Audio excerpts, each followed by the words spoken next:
ओम तत्सत। जिज्ञासु मित्रों, बहुत बहुत अभिनंदन है, स्वागत है आप सभी का दिव्य सृजन में। और आज जिस हम महत्वपूर्ण विषय पे चर्चा करने वाले हैं वह विषय है असली शंकराचार्य कौन है। Who is the real Shankaracharya. आज यह एक विवाद का विषय बन चुका है देश के भीतर। विवाद क्यों है? क्योंकि कुछ माघ मेले में कुछ विवाद हो गई प्रशासन के बीच में और ज्योतिर्मठ के जो शंकराचार्य हैं, जोशी मठ के जो शंकराचार्य, ज्योतिर्मठ वास्तव में उसका नाम जोशी ज्योतिर्मठ है जो कि बद्रीनाथ से संबंधित है। ज्योतिर्मठ के जो शंकराचार्य हैं आजकल उसे जोशी मठ भी कहा जाता है, जो कि एक अपभ्रंश है। वास्तविक नाम तो ज्योतिर्मठ ही है। तो ज्योतिर्मठ है, शारदा मठ है, श्रृंगेरी मठ है, गोवर्धन मठ है। इस प्रकार से 4 मठ हैं पूरे देश भर में, और ये चारों जो है पूरे हमारे देश को चारों तरफ से ये बांधते हैं, संगठित करते हैं ये मठ। तो ज्योतिर्मठ के जो शंकराचार्य हैं स्वामी अविमुक्तेश्वरानंद जी महाराज, और कुछ विवाद माघ मेले में हो गई, और माघ मेले के अंदर जो विवाद हुआ उस माघ मेले के विवाद में, ठीक है, गंगा स्नान करना, डुबकी लगाना, स्नान करने का विषय था, उसको लेकर विवाद शुरू हुआ। लेकिन यह विवाद इस बात पर आ गया कि असली शंकराचार्य वो हैं या नहीं है। उनको शंकराचार्य माना जा सकता है या शंकराचार्य नहीं माना जा सकता। इस विषय को लेकर विवाद शुरू हो गया। अब लोग कई प्रकार की बातें कर रहे हैं कि भाई वो शंकराचार्य वास्तविक नहीं है और शंकराचार्य हैं। वैसे हमारा उद्देश्य यहाँ पर बिल्कुल भी ऐसा नहीं है कि हम किसी का समर्थन करें या नहीं करें कि फलाने व्यक्ति शंकराचार्य हैं या नहीं है। मुख्य बात तो कुछ और है। अब वास्तविक शंकराचार्य चयन की अपनी एक प्रक्रिया होती है। आज से लगभग कई वर्ष पहले, 1400 वर्ष पहले, आज से 8वीं सदी में आदि गुरु शंकराचार्य जब हुए, तब आदि गुरु शंकराचार्य ने उससे पहले और बाद में, फिर जब आदि गुरु शंकराचार्य, उनसे पहले भी बहुत सारे सन्यासी लोग थे, साधु सन्यासी हुआ करते थे, और आदि गुरु शंकराचार्य के समय भी बहुत सारे साधु सन्यासी थे। आदि गुरु शंकराचार्य ने सबके बीच जाकर यथासंभव उन्होंने शास्त्रार्थ किया, अद्वैत मत का प्रतिपादन किया, अद्वैत मत को प्रतिष्ठित किया, अद्वैत मत की स्थापना की। उस समय में उसका प्रचार किया। स्थापना तो बहुत पहले हो चुकी थी। हम ये कहें कि अद्वैत मत की स्थापना आदि गुरु शंकराचार्य ने की, ऐसी बात नहीं है। अद्वैत मत तो बहुत पहले से चला आ रहा था, और लेकिन अब उसके और ग्रंथ भी कई लिखे जा चुके थे अद्वैत के समर्थन में पहले भी। अगर हम इसका जो हमें, वैसे तो बहुत पहले से ही इसकी चर्चा है, लेकिन मुख्य रूप से सर्वप्रथम जो राजा जनक और शुकदेव मुनि के बीच जो संवाद हुआ, जो बातचीत हुई, जो ज्ञान की चर्चा हुई, जो तत्व ज्ञान की चर्चा हुई, वहां से अद्वैत जो है स्पष्ट रूप से अपना रूप धारण करता है। इसलिए अष्टावक्र महागीता में राजा जनक ने जो उपदेश दिया शुकदेव मुनि को, वह एक तरह से शुद्ध अद्वैत विचारधारा थी, और वही परंपरा आगे बढ़ती गई। उसी परंपरा में शुकदेव के शिष्य हुए योगी गौड़पाद हुए, फिर योगी गोविंदपाद हुए, और यही गोविंदपाद आदि गुरु शंकराचार्य के भी गुरु थे। तो अद्वैत मत का संबंध किसी सन्यासी संप्रदाय से नहीं है, क्योंकि राजा जनक तो कोई सन्यासी नहीं थे। राजा जनक कोई सन्यासी नहीं थे, वो तो गृहस्थ व्यक्ति थे, राजा थे। लेकिन एक परंपरा को जब हम देखते हैं तो मिलता है। तो अद्वैतवादी कोई भी हो सकता है, जरूरी नहीं कि कोई सन्यासी ही अद्वैत मत को माने या उसके सिद्धांतों को माने, कोई भी हो सकता है। लेकिन मुख्य रूप से जब बात शंकराचार्य मठ की आती है या शंकराचार्य पीठ की आती है, तो शंकराचार्य पीठ में आदि गुरु शंकराचार्य ने उस समय 8वीं सदी में उन्होंने सन्यासियों का संगठन बनाया। सन्यासियों को एकत्र होने के लिए कहा और धर्म प्रचार में लगने के लिए कहा, एक मत होने के लिए कहा।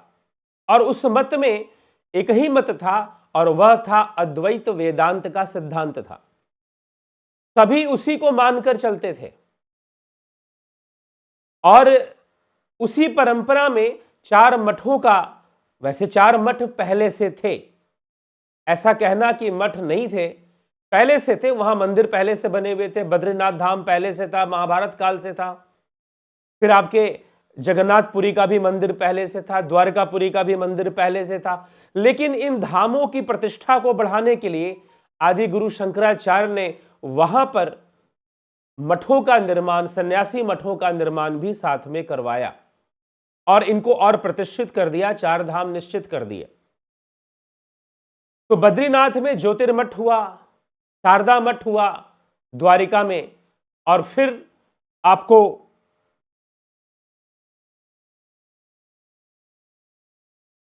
चार मठों का निर्माण हुआ। शारदा मठ हो गया द्वारिका धाम के अंदर,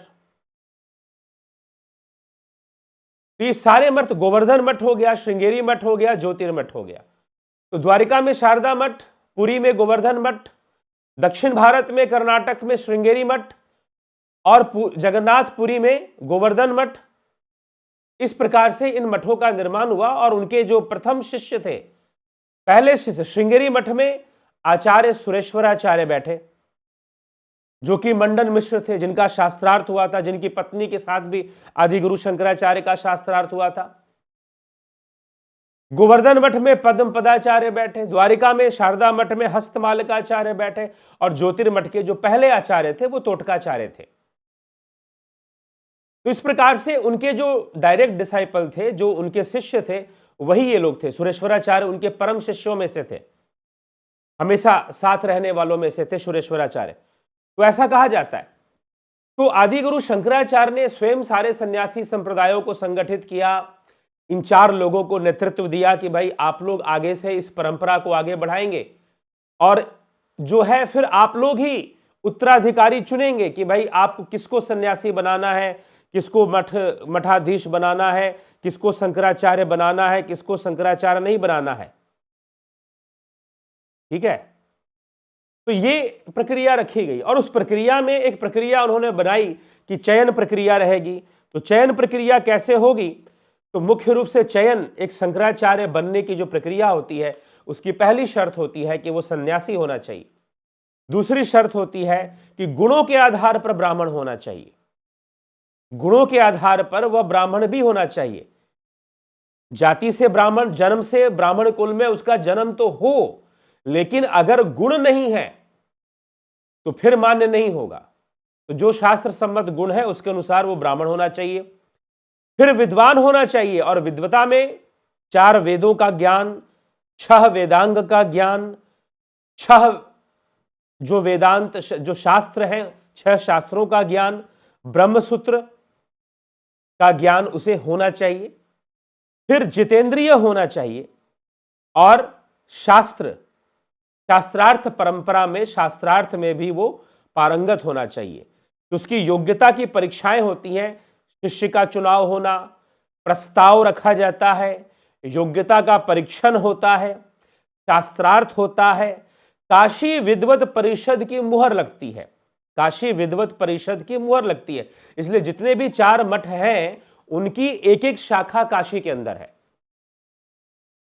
पीछे मैंने वाराणसी में जब शिव कथा की थी तो वहां पर श्रृंगेरी मठ के, कांचीकोट के जो श्रृंगेरी मठ के जो काशी के जो मठाधीश हैं, जो शंकराचार्य हैं, जो काशी में जो शाखा है उसके जो हेड हैं, वो हम वहां पर कार्यक्रम में आए भी थे, शिव कथा में वो पधारे भी थे। तो काशी विद्वत परिषद की मुहर लगनी चाहिए और फिर अभिषेक और नामकरण होना चाहिए।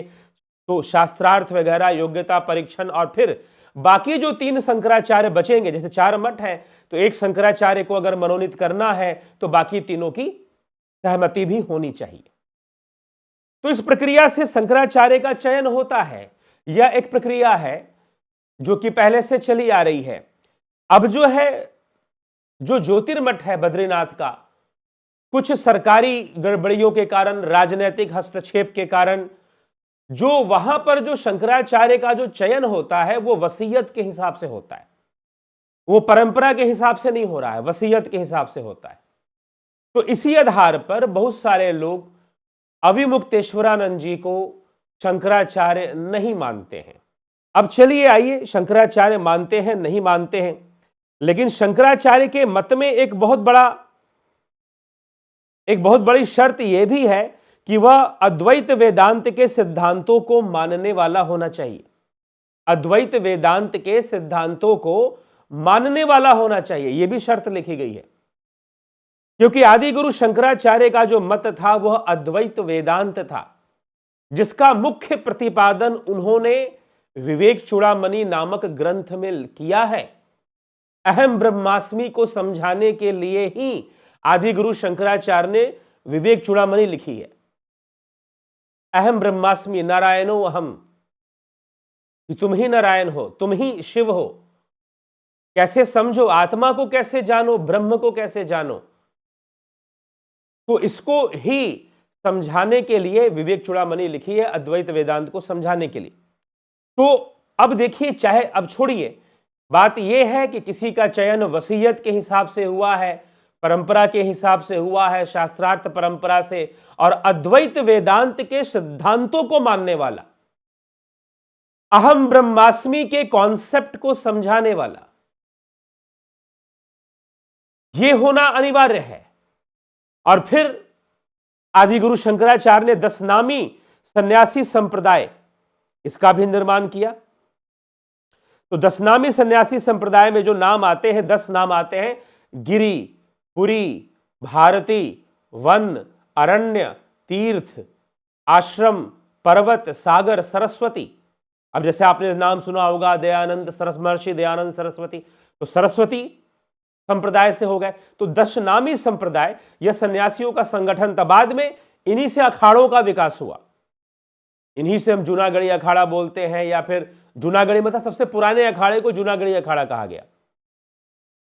माफ कीजिए, जूनागढ़ी बोल रहा हूं मैं, जूना अखाड़ा, जूनागढ़ी नहीं है, गलती से क्यों, जूनागढ़ गुजरात में एक स्थान है, उससे वो नाम निकल गया। कोई पीछे जूनागढ़ी बोल रहा था तो मेरा भी, मुझसे भी निकल गया। जूना अखाड़ा जो है, जो कि सबसे, जूना शब्द का अर्थ यहां पर पुराना, जो सबसे पुराना है। तो जूना अखाड़ा इसी संप्रदाय की परंपरा से ही विकसित होता है, निकलता है। बाकी सन्यासी संप्रदाय इससे पहले से भी कुछ चल रहे थे, लेकिन संगठित नहीं थे। आदि गुरु शंकराचार्य ने सन्यासियों को संगठित किया, उन्हें 10 नामी संप्रदाय दिया, 10 नाम दिए, जिसमें कि गिरि, पुरी, भारती, वन, अरण्य, तीर्थ, आश्रम, पर्वत, सागर, सरस्वती। तो इस प्रकार के 10 नाम दिए। उसमें से कुछ सन्यासियों ने अपना नाम गिरि रखा, किसी ने पुरी रखा, जैसे तोतापुरी महाराज, जैसे परमानंद गिरी महाराज।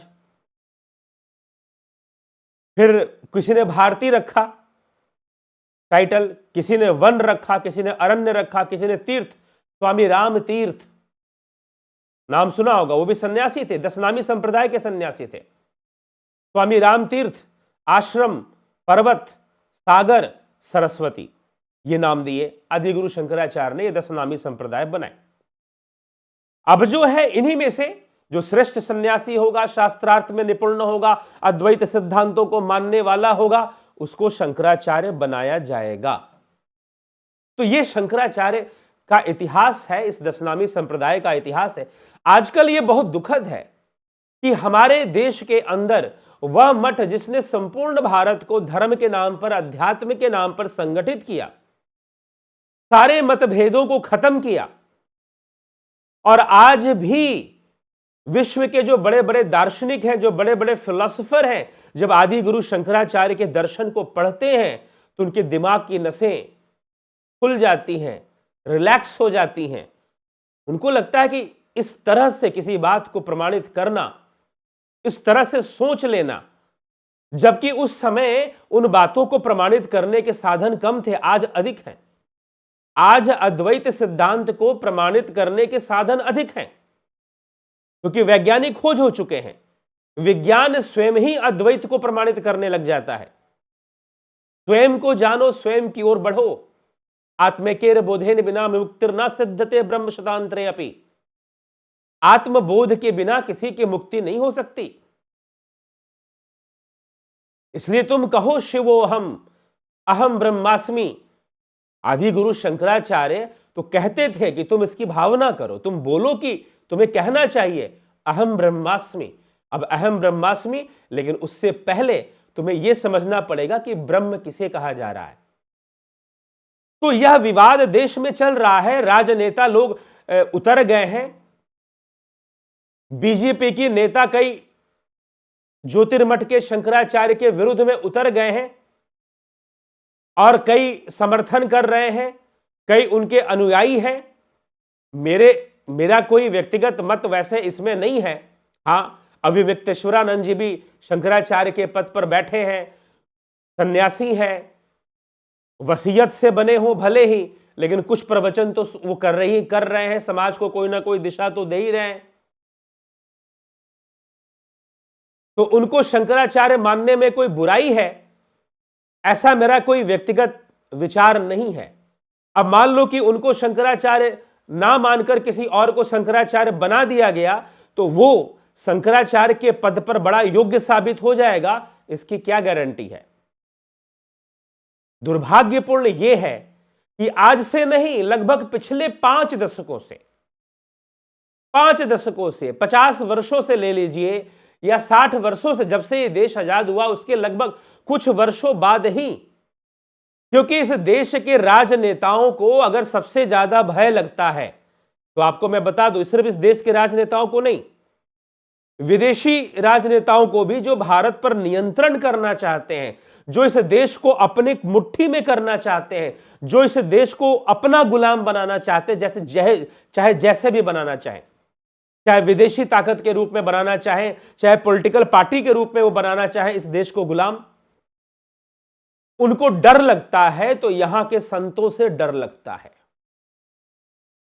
ये जो राजनेता बैठे हैं, चाहे वो प्रधानमंत्री, राष्ट्रपति क्यों ना हो, अगर उसको डर लगता है तो यहां के संतों से उसे डर लगता है, क्योंकि उसने इतिहास पढ़ा है संतों का, इस भूमि पर कैसे कैसे संत, कैसे कैसे योगी पुरुष हो चुके हैं, जिनको किसी पद की आवश्यकता नहीं है, जो अपने इच्छा शक्ति, अपने योग बल के नाम पर ही सब कुछ करके जा सकते हैं। तो डरते हैं ये राजनेता, संतों से डरते हैं, शंकराचार्य के पद पर बैठने वाले सन्यासियों से इनको भय लगता है, डर लगता है। ये सत्य है, 100% सत्य है। और इसीलिए वो इस पद को मैनेज करना चाहते हैं। और ऐसा नहीं कि आज जो सत्ताधारी जो पार्टी है वो ऐसा चाह रही है, बल्कि पहले भी जो कांग्रेसी सरकार हुआ करती थी या यूपीए की सरकार हुआ करती थी, वो भी सुनिश्चित करती थी अपना, चलो चारों मठ पे नहीं तो कम से कम 1 या 2 मठ पर ही उनको सपोर्ट करने वाले शंकराचार्य बैठ जाएं और वो उन्हीं को मीडिया में खूब दिखाएं। मीडिया वाले, अब 4 शंकराचार्य होते हैं, मीडिया वाले सभी शंकराचार्यों का प्रवचन नहीं दिखाते, कुछ ही शंकराचार्य को हाईलाइट करते रहते हैं। ये चलता रहता है। तो अब इसको लेकर, शंकराचार्य के पद को लेकर, शंकराचार्य मठ को लेकर एक जो है बहुत बड़ी लड़ाई, विवाद छिड़ चुका है देश के अंदर राजनेताओं के बीच में। और सबसे अब यहां पर दुर्भाग्यपूर्ण क्या है, देखिए सबसे बड़ा दुर्भाग्यपूर्ण यह है कि शंकराचार्य मठ से जो आम जनता या मनुष्य जो उम्मीद रखता है, या फिर शास्त्र सम्मत ढंग से जो बातें होनी चाहिए, वो बातें हमें नहीं सुनाई देती। अगर हम नियमों की बात करें कि शंकराचार्य बनने के जो नियम, प्रक्रिया में जो बनने का नियम है, उस प्रक्रिया के अंदर एक विशेष बात लिखी है कि वह जो शंकराचार्य जो मठाधीश बनेगा, जो शंकराचार्य पद पर बैठेगा, 10 नामी सन्यासी होना एक अलग विषय है, लेकिन शंकराचार्य होना अलग विषय है। लेकिन जो शंकराचार्य के पद पर जो बैठेगा, मठों का जो हेड बनेगा, मुखिया बनेगा, वह अद्वैत सिद्धांत को मानने वाला होना चाहिए, अद्वैत सिद्धांत का प्रचारक होना चाहिए। लेकिन दुर्भाग्यपूर्ण सबसे बड़ा दुर्भाग्यपूर्ण क्या है कि जो उपदेश हमें आत्मबोध के अंदर, उपदेश सहस्त्री के अंदर, जो उपदेश हमें भज गोविंदम सूत्र के स्तोत्र के अंदर, जो उपदेश हमें विवेक चूड़ामणि को अगर हम देखें, वैसे तो उपनिषद भाष्य भी दिए, इशादी 9 उपनिषद का भाष्य आदि गुरु शंकराचार्य ने दिया, श्रीमद् भगवद गीता का भाष्य आदि गुरु शंकराचार्य ने दिया, लेकिन मुख्य रूप से कहें कि उन्होंने अपना जो कॉन्सेप्ट था अहम ब्रह्मास्मि, इसको समझाने के लिए, अद्वैत वेदांत को समझाने के लिए, शिवोहम को समझाने के लिए, अयमात्मा ब्रह्म को समझाने के लिए, ये जो वेदांत के 4 महावाक्य हैं, ओम तत्सत को समझाने के लिए उन्होंने जो ग्रंथ रचना की, वो ग्रंथ है विवेक चूड़ामणि।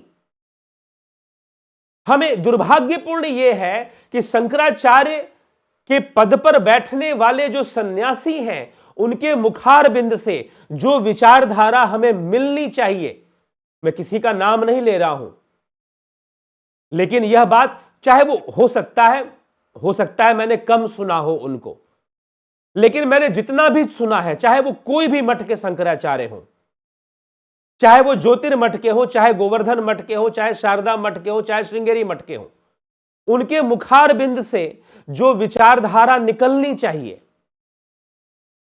वो विचारधारा नहीं सुनाई देती है, वो विचारधारा नहीं सुनाई देती। उनके प्रवचनों में वो विचारधारा जनमानस को नहीं मिलती है। और ये आज से नहीं है, बहुत पहले से है। बहुत पहले से शंकराचार्य महोदय, कई लोग राजनीति के क्षेत्र में उतरे, उन्होंने नई पार्टियां बनाने की कोशिश की। एक तरफ आदि गुरु शंकराचार्य का अहम ब्रह्मास्मि की विचारधारा, अब उसको समझाने के लिए बजाय, एक बार ऐसे ही मुझे किसी एक मठ के, मैं मठ का नाम नहीं लूंगा, एक मठ के सन्यासी से मेरा मिलना हो गया, और तब से मैं मठों से दूर रहने लगा उसकी बातें सुनकर। मैंने उनसे कुछ वार्तालाप हुई, और उनसे वार्तालाप हुई इसी विषय पर, अहम ब्रह्मास्मि के विषय पर, अयम आत्मा ब्रह्म के विषय पर। उन्होंने क्या कहा, वो बात कर रहे थे बहुत तरह की, वो वर्ण व्यवस्था की बात कर रहे थे, वो पूजा पाठ की बात कर रहे थे, वो मंदिर निर्माण की बात कर रहे थे, वो व्रत उपवास की बात कर रहे थे, लेकिन वो आत्मा की बात ही नहीं कर रहे थे। मैंने कहा कि महाराज, आदि गुरु शंकराचार्य ने विवेक चूड़ामणि ग्रंथ लिखा, अहम ब्रह्मास्मि की चर्चा की, शिवो अहम की चर्चा की, अयमात्मा ब्रह्म के बारे में उन्होंने बताया, तो आप हमें वो विचार सुनाइए ना, वो विचार हमें समझाइए ना, वो अद्वैत का हमें ज्ञान दीजिए ना। वो कह रहे हैं कि आज के लोगों की बस में नहीं है कि वो आदि गुरु शंकराचार्य के को समझ जाए। मैंने कहा, क्या वो सतयुग में आए थे? कलयुग में ही तो आए थे आदि गुरु शंकराचार्य।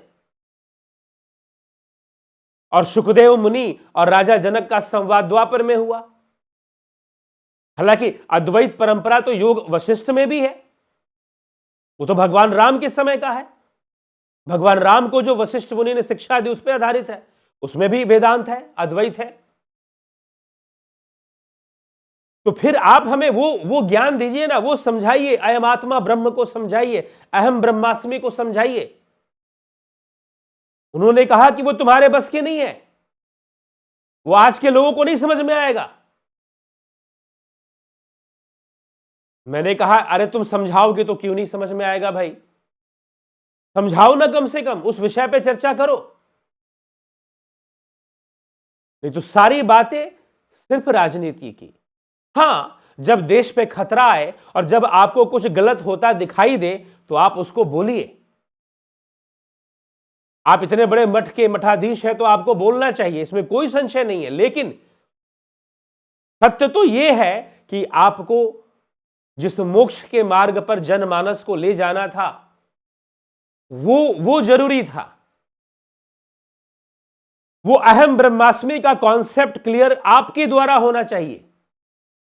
उपनिषदों की बातें आपके मुखारबिंद से हमें सुनने को मिलनी चाहिए। विवेक चूड़ामणि में जो आदि गुरु शंकराचार्य समझा रहे हैं, कई लोगों को समझ में नहीं आता पढ़ते हैं तो वो आपके मुखार बिंद से सरल भाषा करके जनमानस तक पहुंचना चाहिए। लेकिन दुर्भाग्यपूर्ण यह है कि मैं जितने भी शंकराचार्यों को सुनता हूं उनमें अद्वैत मत की बात नहीं होती, दूसरी सारी बातें होती हैं, यहां तक कि कर्मकांड की भी सारी बातें होती हैं, नियमों की सारी बातें होती हैं। लेकिन तुम आत्मा को जान लो, क्योंकि यह जो विषय है अहम ब्रह्मास्मि का, आत्मज्ञान का, यह तो हर जन्म हर मनुष्य के लिए है, चाहे वो कैसा भी हो, किसी भी वर्ण में उसका जन्म हुआ हो, किसी भी कुल में उसका जन्म हुआ हो, वो अपनी आत्मा को जाने, यह उसका जन्म सिद्ध अधिकार है। वो आत्मा को जान ले, आत्मज्ञानी बन जाए। तो जो विचारधारा, जो अद्वैत वेदांत के सिद्धांतों का प्रचार शंकराचार्य के मुखार बिंद से होना चाहिए, वो वहां से नहीं हो रहा। हां, कुछ लोग कर रहे हैं, कुछ लोग कर रहे हैं, कुछ लोग समझ रहे हैं तो कर रहे हैं। देखो, यहां पर बात यह है कि जिससे हमारे जीवन को लाभ है, जो बात हमें समझ में आ जाए, कुछ हम नहीं समझे हुए, और कुछ बात हमें अगर समझ में आ जाए और हमारा कॉन्सेप्ट क्लियर हो जाए तो हमारा जीवन आसान हो जाएगा, सारे भेदभाव दूर हो जाएंगे। जबकि आदि गुरु शंकराचार्य की विचारधारा सारे भेदभाव को दूर करती है। वो तो एक चांडाल के सामने भी नतमस्तक होते हैं, लेकिन यहां पर उल्टा भेदभाव बढ़ाने वाली बातें जब शंकराचार्य के मुखारबिंद से सुनाई देती है। अब नाम लिया जाता है गौ सेवा का, एक एजेंडा मात्र है, एक एजेंडा मात्र है। मुझे तो अब गायों की जो स्थिति है, ग्राउंड लेवल पर जो स्थिति है, मैं कभी एक दूसरी वीडियो इस पर बनाऊंगा। जो स्थिति है वो अलग बात है, सेवा का नाम एक अलग बात है। हां ठीक है, फिर भी सेवा के नाम पर, एजेंडा के नाम पर ही, दिखावे के लिए ही कुछ गौ माता की रक्षा की जा रही है। लेकिन सबसे बड़ी बात यह है कि अगर शंकराचार्य गौ रक्षा की बात उठा रहे हैं, ठीक है, उठाइए आप गौ रक्षा की बात, लेकिन क्या अद्वैत वेदांत के सिद्धांतों का त्याग कर देना शंकराचार्य के लिए कभी उचित हो सकता है? नहीं उचित हो सकता है, नहीं उचित हो सकता है। रही बात कि गौ माता की रक्षा या गौ रक्षा की जो बात है, हर चीज का अपनी अपनी जगह पर एक आवश्यकता होती है। यह एक भाग है, यह एक विषय है, यह एक चैप्टर है सनातन धर्म का, हम कह सकते हैं। लेकिन यह कह देना कि यह सबसे महत्वपूर्ण है और सबसे ऊपर यही है, मतलब अद्वैत का सिद्धांत छोटा है, सारी बातें छोटी हैं, गौ सेवा सब सर्वोपरि है, तुम गौ सेवा करते हो तो तुम हिंदू हो, नहीं तो तुम हिंदू ही नहीं हो। कुछ लोग ऐसा कहने की कोशिश कर रहे हैं। इसका मतलब सारे शास्त्र व्यर्थ के लिखे गए, सारे शास्त्र महा झूठे हो गए फिर तो, क्योंकि सब कुछ आकर आपने गौ सेवा पर अटका दिया, यहां पर आपने कंक्लूड कर दिया हर चीज को। तो सनातन धर्म अयोध्या के राम मंदिर तक भी सीमित नहीं है। अगर कुछ नेता ये सोचते हैं भाजपा के कि हमने राम मंदिर बनवा दिया तो हमारा काम हो गया जी, हमने बहुत बड़ा काम कर दिया, बहुत बड़ा हिंदुओं को दे दिया, जैसे बहुत बड़ा हिंदू समाज पर एहसान कर दिया उन्होंने, कुछ भाजपा के नेता ऐसी लैंग्वेज का यूज करते हैं, तो उनको कभी ना कभी उनको असली जो उनकी स्थिति है उनको जनता दिखा देगी। तो राम मंदिर तक भी सनातन धर्म सीमित नहीं है और गौ सेवा तक भी सनातन धर्म सीमित नहीं है। इसलिए सनातन को धोखा देने का प्रयास कई बार होता है, कई लोग करते हैं। उनमें से यह पॉलिटिक्स करने वाले नेता भी हैं और मठाधीश भी हैं, दोनों इसमें दिखाई देते हैं। एक फेवर लेने की कोशिश करते हैं कोई ना कोई बहाना बनाकर। तो अगर आपने सनातन धर्म को गौ सेवा तक सीमित कर दिया है तो आप सनातन धर्म को धोखा दे रहे हैं, आप स्वयं को भी धोखा दे रहे हैं। इसलिए ज्यादातर हिंदुओं की समस्या क्या है? ज्यादातर हिंदुओं में सिर्फ सियार की तरह हुआ हुआ करने की आदत है। एक ने बोला जय श्री राम तो दूसरा भी चिल्लाया। इसीलिए कुछ लोग कहते हैं, आजकल हिंदुओं में एक और बात प्रचलित है कि शास्त्र नहीं शस्त्र उठाओ। गलती से भी ऐसा मत कर देना, क्योंकि जिस दिन तुम शास्त्र को त्याग करके शस्त्र उठाओगे, आत्मघाती हो जाओगे, आत्मघाती हो जाओगे। क्योंकि शास्त्र तुम्हें बताता है कि शस्त्र कब उठाना है, कैसे उठाना है। क्योंकि शास्त्र तुम्हें सबसे पहले सुनिश्चित करता है कि तुम सनातनी कैसे हो, किस तरह से तुम सनातनी हो, सनातनी होने का अर्थ क्या है।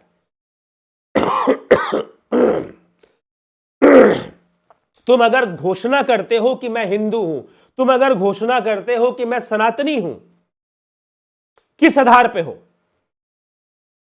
तिलक लगा लिए इसलिए सनातनी हो, या जय श्री राम का नारा लगा दिया इसलिए सनातनी हो? तुम्हें क्या समझ में आ गया कि तुम स्वयं को सनातनी कह रहे हो? क्या समझ में आ गया? और क्या समझ में आ गया कि तुम स्वयं को हिंदू कह रहे हो? इसका निर्णय शास्त्र से होगा ना भाई। मैं भी नहीं बता सकता, ना कोई मठाधीश बता सकता है, ना कोई व्यक्ति बता सकता है। यह व्यक्ति का विषय ही नहीं है, यह शास्त्र का विषय है। तुम अगर सनातनी हो तो जो तुम हो वो शास्त्र में ढूंढ लो कि तुम उसके अनुकूल हो कि नहीं हो, तुम्हारी विचारधारा उसके अनुकूल है कि नहीं है, तुम्हारे कर्तव्य उसके अनुकूल है कि नहीं है।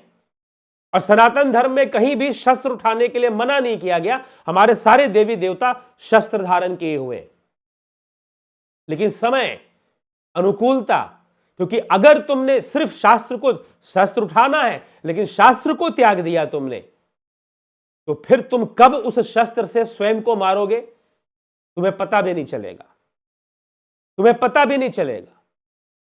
इसीलिए समस्या यही है कि जिस मठों पर, चाहे वो कोई भी शंकराचार्य हो, चाहे अभी के हो, चाहे पहले वाले हो, उनके मुखारबिंद से जो अद्वैत सिद्धांत की बातों का प्रचार होना चाहिए, जो शास्त्रों का प्रचार होना चाहिए, वो ना होकर राजनीति, भेदभाव, इन सब चीजों को बढ़ावा देना, फिर मन प्रश्न जरूर करता है कि जब हम आदि गुरु शंकराचार्य के विवेक चूड़ामणि पढ़ते हैं, उसमें जो इंसाइट मिलता है, उसमें जो विजडम मिलता है, वो हमें शंकराचार्य आदि संतों, मठाधीशों के प्रवचन सुनकर क्यों नहीं मिलता? वो विजडम हमें क्यों नहीं मिल रहा? गोस्वामी तुलसीदास जी एक जीवन जीने की जो प्रेरणा देते हैं, एक विजडम देते हैं, उनकी बातों में जो है, वो ना मिलकर सिर्फ कथाओं तक हम सीमित क्यों हो जाते हैं?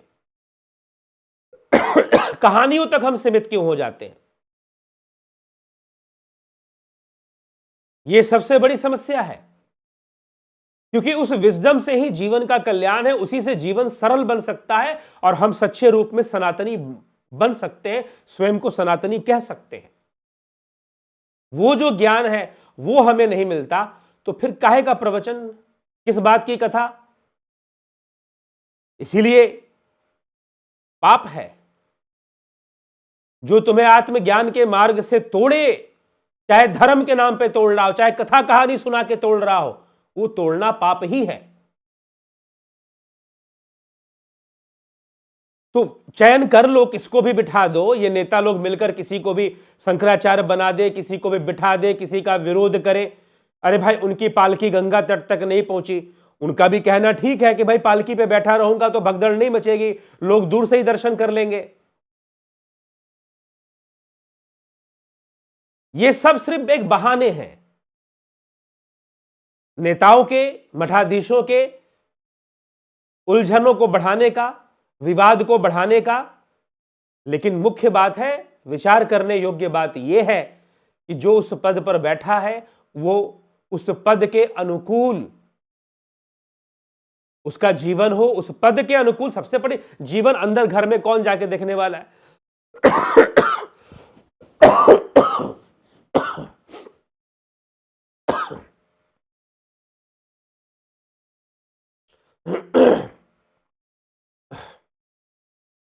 अंदर मठ के अंदर या किसी के कमरे में जाकर कौन देखने वाला है कि भाई आप कैसे रहते हैं? कम से कम उनकी विचारधारा, उनका प्रवचन तो वैसा हो जो ज्ञान दे रहा हो, जो जीवन जीना सिखा रहा हो। अब देखिए, हर तरह के लोग हैं, मैं हूं या कुछ लोग हैं, वो चिंतन करेंगे, अरे भाई आदि गुरु शंकराचार्य ने तो ये बातें लिखी हैं विवेक चूड़ामणि में और अपने ग्रंथों में, लेकिन ये शंकराचार्य के मुखारबिंद से जब भी मैं सुनता हूं तो ये कुछ अलग ही बातें बता रहे होते हैं।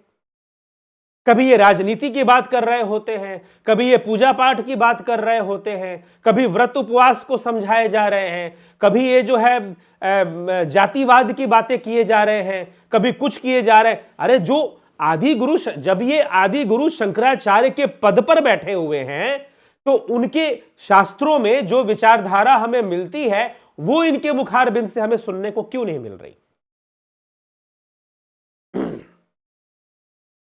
उनका प्रतिपादन क्यों नहीं हो रहा? वो हमें सुनने को प्राप्त क्यों नहीं हो पा रहा है?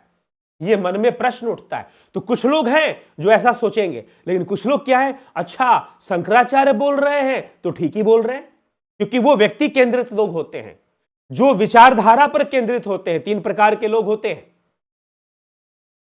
एक घटनाओं से प्रभावित होते हैं, एक व्यक्ति से प्रभावित होते हैं और एक विचारधारा से प्रभावित होते हैं।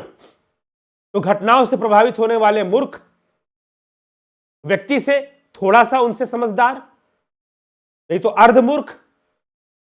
घटनाओं से प्रभावित होने वाला मूर्ख, व्यक्ति से प्रभावित होने वाला अर्धमूर्ख और विचारधारा से प्रभावित होने वाला और विचारधारा पे चिंतन करने वाला। तो जो चिंतनशील है, मननशील है, वो सोचेगा कि सामने वाला क्या विचारधारा रख रहा है। लेकिन ये अब ज्यादातर लोग मूर्ख और अर्धमूर्ख मूर्ख कैटेगरी में आते हैं। अच्छा शंकराचार्य जी ने जो कहा है हमें वैसे ही मानना है, वैसे ही सोचना है। वैसा हो जाता है फिर, वैसा हो जाता है फिर। तो इसीलिए कुल मिलाकर चलिए, बात यह है, यह हमारा विषय नहीं है कि हम किसी को असली या नकली कहें। जो भी मठ पर बैठा है वो ठीक ही है, चल ही रहा है, सब तो चलने दीजिए। लेकिन इतना तो हम उम्मीद रखते हैं कि आदि गुरु शंकराचार्य ने जो विजडम दिया है, जो ज्ञान दिया है, और उनके ज्ञान को, उनके विजडम को, उनके दर्शन को, उनकी दार्शनिक विचारधारा को, उनकी तर्क शक्ति को आज भी पूरी दुनिया मत्था टेकता है। पूरी दुनिया, वर्ल्ड के बड़े बड़े जो फिलोसोफर है, जब वो आदि गुरु शंकराचार्य को पढ़ते हैं तो वो मानने के लिए सोचने लग जाते हैं कितनी गहरी बात कही जा रही है और कितने तर्कपूर्ण ढंग से कही जा रही है, लॉजिकली कही समझाई जा रही है बातों को। ठीक है, तो यह विषय है। तो हम सब इस विषय पे जनता को मनन करना चाहिए, हम सबको मनन करना चाहिए, हम सबको चिंतन करना चाहिए। क्योंकि जब हम बोलेंगे, हम दबाव बनाएंगे, हम कहेंगे, तो जरूर ही नेता भी दब सकते हैं और मठाधीश भी सोचने के लिए मजबूर हो जाएंगे कि भाई अब जनता का स्टैंडर्ड बढ़ गया है। तो वो भी अपने आप को सोचेंगे कि भाई हम भी अब उनके समझदारी वाली बातें कर ले। ठीक है, तो चलिए इसी के साथ मैं विचारों को विराम दूंगा। अगर किसी को बुरा लगा तो उसके लिए मैं क्षमा प्रार्थी हूं, कुछ अच्छा लगा तो बस शास्त्रों गुरुओं की कृपा है। आदि गुरु शंकराचार्य के सम्मान में, उनके अद्वैत वेदांत के सिद्धांत के सम्मान में मैंने ये वीडियो किया है। उनको पढ़ा है, उनको कुछ अध्ययन किया है, हालांकि मैं उनको पूरा अध्ययन किया हो, पढ़ा हो ऐसा नहीं है, लेकिन जो मुख्य विचारधारा है उसको मैंने जो समझा है उसी के आधार पर मैं ये चर्चा मैंने की है आज। तो वही बात हमें समझ में आए, जीवन जीना सरल हो जाए, उन्होंने ऐसे विचारधारा दी है। तो संत का उद्देश्य यही है। संत का संत है ही वही जो आपके जीवन को सरल बना दे। ठीक है, चलिए, तो बहुत बहुत आभार आप सभी का। कोर्सेस ज्वाइन करना चाहें जरूर ज्वाइन कीजिए, समय से ज्वाइन कर लीजिए। ओम तत्सत।